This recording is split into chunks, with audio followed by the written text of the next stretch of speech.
এসময়ত তেজীমলা নামৰ এজনী মৰম লগা ছোৱালী তাইৰ দেউতাকৰ লগত বাস কৰিছিল। তাইৰ মাক ঢুকাইছিল। তাইৰ দেউতাক সদাগৰ আছিল আৰু ব্যৱসায়ৰ বাবে প্ৰায় ভ্ৰমণ কৰিবলগীয়া হৈছিল। এদিন দেউতাকে এটা দীঘলীয়া যাত্ৰাত যোৱাৰ আগতে আকৌ বিয়া পাতিলে। তেওঁ আশা কৰিছিল যে নতুন পত্নীয়ে তেজীমলাৰ যত্ন ল'ব। কিন্তু তেওঁ নাজানিছিল যে নতুন আইতাক মালতী বৰ নিষ্ঠুৰ। দেউতাক যোৱাৰ লগে লগে মালতীয়ে তেজীমলাক ঘৰৰ সকলো কাম কৰিবলৈ দিলে আৰু খাবলৈও কমকৈ দিলে। তেজীমলা বৰ দুখী হৈ পৰিল। দেউতাক ঘূৰি আহিল আৰু তেজীমলাক দেখি বৰ আনন্দিত হ'ল। কিন্তু মালতীয়ে দেউতাকৰ আগত মৰমীয়াল হোৱাৰ ভাও জুৰিলে।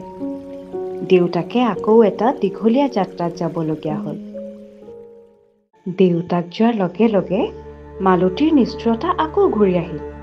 তাই তেজীমলাক পুৰণি কাপোৰ পিন্ধিবলৈ দিলে আৰু অবিৰতভাৱে কাম কৰিবলৈ বাধ্য কৰিলে। দেউতাকে দিয়া নতুন কাপোৰ আৰু গহনা তাই পুৰি পেলালে। তেজীমলা দিনক দিনে শুকাই ক্ষীণাই গৈছিল। এদিন মালতীয়ে তাইক এটা দূৰৰ কুঁৱাৰ পৰা পানী আনিবলৈ ক'লে। আশা কৰিছিল যে তাই তাত পৰি যাব। কিন্তু তেজীমলা সাৱধানে আছিল। তাৰ পাছত মালতীয়ে তেজীমলাক এটা পুখুৰীত ঠেলি দিলে। কিন্তু এজন মৰমীয়াল মাছৰ সহায়ত তেজীমলা বাচি গ'ল। মালতীয়ে তেজীমলাক এটা চৰাইলৈ ৰূপান্তৰিত কৰিলে। চৰাইজনী উৰি গ'ল আৰু তাইৰ দুখৰ কাহিনী এটা সুৰীয়া গীতত গাই ফুৰিল। দেউতাক যাত্ৰাৰ পৰা ঘূৰি আহিল আৰু তেজীমলাৰ কথা সুধিলে।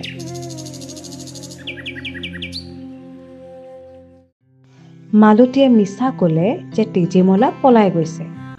কিন্তু চৰাইজনী খিৰিকীৰে উৰি আহিল আৰু দেউতাকৰ আগত তাই কাহিনী ক'লে।